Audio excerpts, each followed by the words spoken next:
Also in the back page, of course, it's all about VAR. A lot of conversation after the weekend. No VAR in the FA Cup until the 5th round.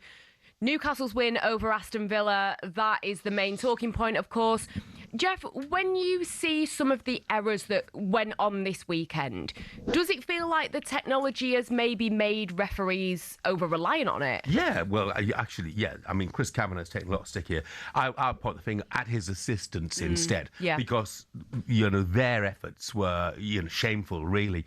And I'm quite sure if you go right from the first goal, the Tammy Abraham goal, it's clearly offside, put your flag up. But, of course, they are taught not to do that in the Premier League. Yeah. And I'm sure in the back of their minds they're thinking, VAR will come in and tell us whether I was right or wrong here. No, it won't. Put your flag up. I think Chris Kavanagh should have been able to see himself that the handball was inside the box. But the assistants certainly should have done. I mean, I think that VAR has meant that actually levels of officiating now are probably at the lowest that they've ever been in this country. And it seems like the grass is always greener on the other side as well, because when we have the VAR, everyone wants rid of it. But then you have a game like that, and without it, it looks a bit farcical because everyone in the stadium, everyone watching on TV knows that the referee has made a mistake other than the officials. And the back page of The Sun, the headline says, "Red card, ref's boss Webb has to go." Is he under pressure at this point?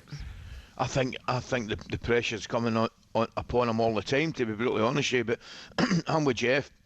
I think the referees, I don't care what anybody says, I think the referees are refereeing the game completely differently nowadays than they would without VAR. Because at the back of their heads, they've got the knowledge that if they get something wrong, then there's somebody down at Stockley Park will tell them they've got it wrong, and that wrong will be righted. So they're not refereeing the game. Even the natural, and I don't care when they say it is a natural thing for a linesman, offside, the natural thing to put the flag up, he's now asking to do something that's unnatural to him, and that's keep the flag down. So that the games are without doubt been refereed differently, and they're also been refereed by VAR. Yeah, I mean, seriously, Alan Shearer said it. He said, if you ever needed evidence of the damage VAR has done to referees, this is a great example. I think it is worth bearing in mind, by the way, because there'll be a massive lobby to say, VAR, well, we've just shown what a good thing it is and that. But most of the games passed without incident. Yes. And also, even Eddie Howe said, the game is clearly better as a spectacle without VAR. Correct. He went on to say, just to balance it, it does give more accurate results. So that's what is more important to you. That's what the question is, really, is it the fact that football as a spectacle is better without VAR, or is it more important to get the minutiae, as it is at times, correct through VAR? Difficult one, isn't it? But for me, I still prefer the games without VAR. So do I. Joe in London has summed up the next segment for us. He said, it's Monday morning, it's raining, I'm stuck in traffic, and now Chris Foy is coming on. Great. Hope he doesn't take that to heart. Look, I mean, the reason Chris is on, he's a regular contributor, of course. VAR is bang in the spotlight, and so is officiating in general. Newcastle, whose performance, by the way, has been almost overlooked against Aston Villa because they were excellent. They won by 3-1, but VAR in the spotlight. A clear offside goal missed, clear red card missed, and a clear Digne handball inside the penalty area missed by referee Chris Kavanagh and his team. Here's how that controversy sounded on talkSPORT. Kieran Trippier, they're queuing up in the middle, deflection on the cross, Newcastle want handball, the referee has a look at it, and in the end, has he given a goal kick here, the referee? Much to Newcastle's displeasure. Eddie Howe cannot believe it. He's at least a yard inside the box. That should be a penalty. We have to improve the standards, but we can't use VAR to forensically examine everything. These are supposed to be top Premier League, the best refs in our league, and you get a mistake like that. Yeah, I mean, that specific incident, Kieran Trippier's cross handled by Lucas Digne way inside the box. Chris Kavanagh decided it was a free kick outside the box, clearly not helped by his assistants, who, by the way, Gary Boswell and Nick Greenhalgh were very, very experienced assistants as well, with bags of Premier League experience. So the referee not helped out by his assistants on that occasion.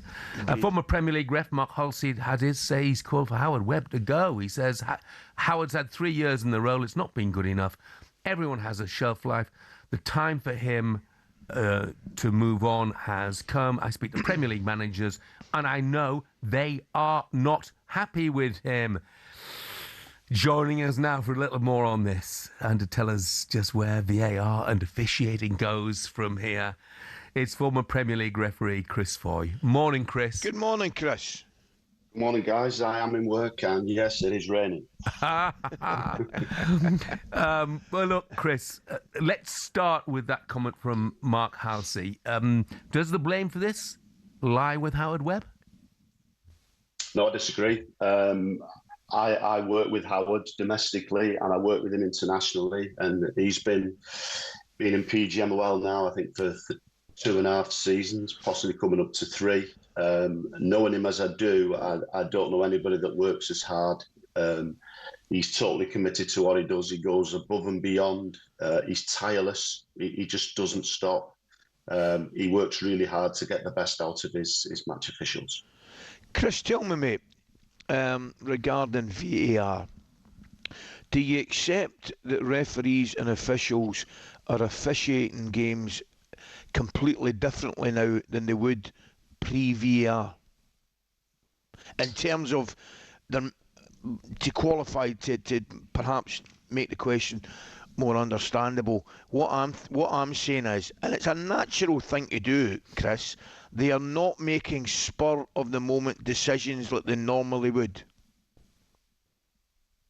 No, do you know what, Ali? I don't think they do. I think all the spotlight at weekend has come on this game, Aston Villa, where everything that was probably controversial about the weekend all revolved around this one fixture. I think you were saying earlier on that it was a fairly quiet weekend in relation to the FA Cup. But we've just seen a number of poor decisions in one match that has highlighted the question you've asked. But I don't see that. I think that what we're talking about here is, with good on-field decision-making, we make the VAR redundant. Yeah, but I get that. And I think you're right, Chris. The majority of games over the weekend passed without incident. But how do you explain the assistant not putting the flag up for Tammy Abraham's first goal? How do you explain the assistant not advising Chris Kavanagh, who should have seen it himself, that the handball from Lucas Digne was inside the box? Isn't it that, particularly in the case of assistants, that VAR has rendered them almost incapable of making decisions? They're just there to be decorative and, give throw-ins. No, because what you've got to understand is, in the select group, or the Premier League referees, there are 19 referees, a number of assistants. They're full-time, and there's only 10 Premier League games a week, so they're operating in the Championship, League One, League Two, the Carabao Cup, the FA Cup, and they're there to do a job. What we're talking about here, Jeff, is 2 decisions that were poorly judged on by the match officials. The offside is offside; it's a poor call by the assistant, and the handball, again, is another poor decision on field that should have been spotted. Sorry, Ali, what I don't get is how you explain that. Look, I mean, I looked at I don't know who gave them. Gary Bezic, one of the assistants, experienced Premier League assistant, not just actually experienced Premier League. He's he's assisted in the Euros. He's taken FA Cup finals. The other guy, Nick Greenhalgh, more than 100 Premier League games. How could they get that so horrendously wrong? And I know, of course, you've got to expect human error, but error that significant? Yeah, they're poor decisions. I think if you look at the Luca Digne handball, Chris Kavanagh sees the handball and detects it, and then you can see he's actually looking across at the assistant to help him. The fly in the ointment for this one with me was that Luca Digne is in the penalty area. At no point is he near the the markings at the edge of the penalty area. He doesn't move. It's just a poor decision, Jeff, and one that they've got to reflect on and work out, how did we get this so wrong?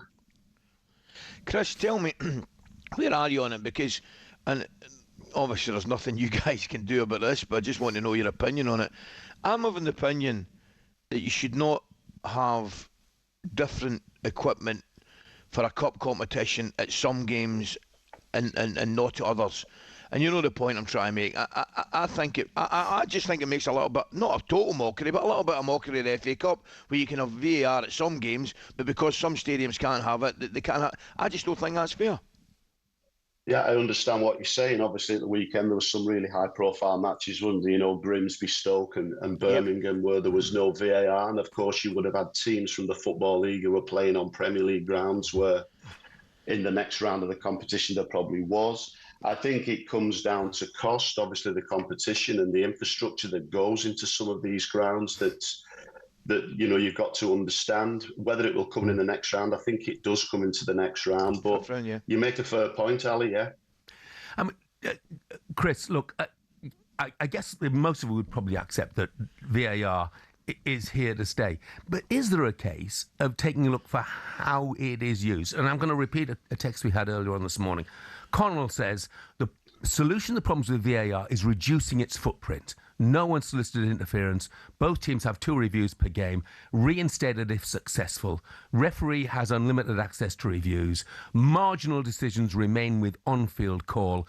Teams to be monitored for frivolous reviews, likely at the end of the game, and punished for repeat offences by having reviews reduced to 1 a game for a certain period. Now, I'm not saying that would be the exact blueprint, but isn't there a case for looking at how VAR is impacting our game and maybe changing the way we incorporate it into the game? I think the thing is with VAR, Jeff, everybody has an opinion on it, and I have my opinion as well. I think what we have to do is to stress that it's not there to re-referee. It's not there to forensically examine. That's not what we want. But games are being re-refereed, Chris. You see it week after week after week. You see it week after week where the VAR official has interfered and the referee is forced to go and make a decision. We talked about it endlessly the other week, didn't we, in the Manchester City game? The games are being re-refereed. I think what we're talking about here, Jeff, is offside decisions, and we've got to really emphasise this clear and obvious. I use the word howler. It's this one that stands out where everybody goes, that's wrong. And I think some really good examples here at weekend. If you look at Chris Kavanagh sending the goalkeeper off for Villa, red card. If there had been a VAR on that game, it's a quick check and away you go because it's the right decision. I think if we'd have had VAR quite clearly, we'd have given a penalty, and that wouldn't have taken too long. But sometimes checks do take time. You've only got to look in the week. There was a VAR check in La Liga. I think it was 7 minutes. That's not what we want. But come back to your other point that your caller made about challenges. I see that now as a big rugby league fan where they have captain's challenge, and at the end of the match, if they've not used it and they're under a bit of pressure, they'll use it then to sort of break up the flow. So there's lots and lots of things. Lots of people have lots of opinions. We're going to be talking about the World Cup. I've mentioned what might be happening there. I think it's all about speeding everything up, making it quicker, and don't forget in the Premier League, they have the lowest intervention rates across Europe. But weekends like this don't help.